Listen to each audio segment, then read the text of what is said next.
kakalahatiin ko muna yung kanin ko para ma-achieve yung gantong katawan. So, kahit sa restaurant, nagdadala pa rin ako ng timbangan. And usually, kapag nag-order ako, pinapahiwalay ko yung mga sauces. Roast organic chicken po.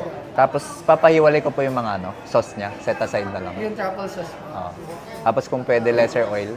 Lahat-lahat ng mga sauce. Pati yung pommes puree, yung Hiwalay. bali chicken lang po yung... Tapos isa pong baby mix green salad. Ganun din, pahiwalay din po yung mga cheese kung kaya. Actually, itong manok, para mas accurate, since may buto to, pagkatapos ko to kainin, titimbangin ko rin yung buto niya. Kasi ma-minus ko doon sa timbang niya ngayon. Itong kanin, wala kasi silang plain rice dito.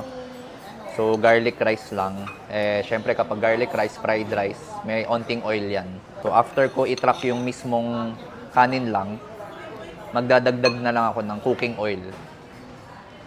Also, another technique, kakalahatiin ko muna yung kanin ko.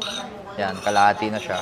So, 120 grams. So, kunyari, nabitin ako sa kanin, alam ko na 120 grams din to. So, di ko na to kailangan timbangin ulit.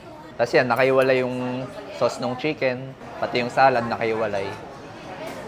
So, isa yan guys sa mga ginawa kong habit para ma-achieve yung gantong katawan galing dito. So, yun. Kaya na.